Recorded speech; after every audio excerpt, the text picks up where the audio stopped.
ప్రేమామయుడైన యేసుక్రీస్తు నామములో మీ అందరికీ శుభాలు వందనాలు తెలియజేయచ్చు ఉన్నాను. ప్రియులారా, ఈరోజు దేవుని వాగ్దానము సామెతల గ్రంథము 29వ అధ్యాయము 8వ వచనము.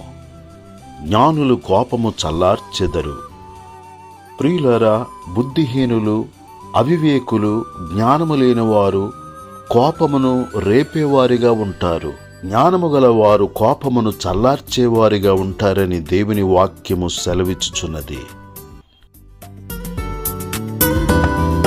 ప్రార్థనే ప్రార్థనే విజయము నిచ్చును. ప్రార్థనయందు ఆసక్తి కలిగియుండుము.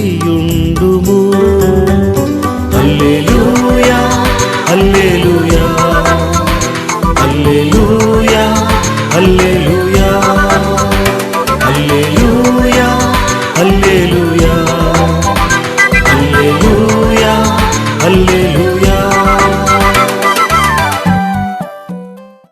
ప్రియులరా, జ్ఞానము కలిగినటువంటి ప్రధాన యాజకుడైన అహరోను ధూపము వేసి దేవుని కోపమును చల్లార్చిన వాడుగా ఉన్నాడు. అలాగుననే ఇశ్రాయేలు ప్రజలు సనిగినప్పుడు దేవుని కోపము వారి మీద రగులు కొనగా, వారి పాలెములో ఒక కొన దహించబడుచుండగా ఇశ్రాయేలు ప్రజలు వచ్చి దైవజనుడైన మోషేను వేడుకొనగా, దైవజనుడైన మోషే దేవుని సన్నిధిలో మొరపెట్టి ఆ మంటను చల్లార్చియున్నాడు.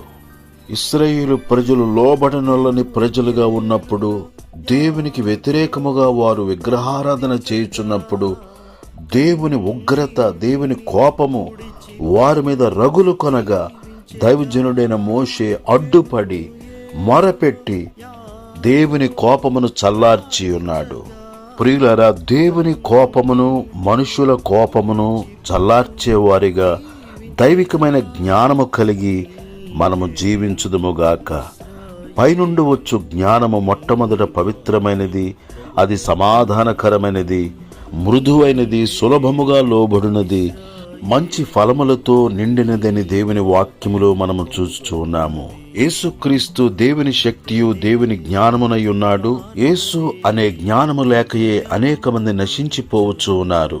యేసు అనే రక్షణ జ్ఞానము కలిగి జీవించుదుముగాక. కోపపడుము, పాపము చేయకుమని దేవుని వాక్యము సెలవిచ్చుచున్నది. మీ కోపము సూర్యుడు అస్తమించే లోపే ఉండాలని, సూర్యుడు అస్తమించినట్లుగా అది చల్లారిపోవాలని దేవుని వాక్యము సెలవిచ్చుచున్నది. కోపము చల్లారకుండా తెల్లవారే వరకు ఉండకూడదు. జ్ఞానము గలవాడు తన కోపమును అణచుకొనును, చల్లార్చుకొనును, ఇతరుల కోపమును చల్లార్చును. ప్రియులారా, మనమందరమును దేవునికి స్తుతి ధూపమును, ప్రార్థనా ధూపమును, ఆరాధన ధూపమును వేయిచు దేవుని కోపమును చల్లార్చుదుముగాక. ఇట్టి దైవికమైన జ్ఞానమును కలిగి ఇతరుల కోపమును చల్లార్చుదుముగాక. దేవుడి మాటలు మన కొరకు దీవించునుగాక. ఆమేన్. ప్రేమగల మా తండ్రి, దయగల మా యేసు ప్రభువా, నిన్ను స్తుతించుచున్నాము. అనంత జ్ఞానము కలిగినటువంటి యేసయ్య, నీకు వందనాలు చెల్లిస్తున్నాము. నీ యొక్క జ్ఞానము కలిగి ప్రతి ఒక్కరూ నరకమును, నాశనమును తప్పించుకొని నీకు ప్రియమైన జీవితమును జీవించుచు ఇహపర సంబంధమైన ఆశీర్వాదములతో నింపబడినట్లు నీ కృప ప్రతి ఒక్కరికి అనుగ్రహించుమని క్రీస్తు యేసు పరిశుద్ధమైన నామములో ప్రార్థన చేసి అడుగుచున్నాను తండ్రి. ఆమేన్. ప్రియుడైన దావీదు ప్రార్థన చేయగా శాశ్వత కృపను చూపెనుగా. ప్రార్థనే ప్రార్థనే విజయము నిచ్చును.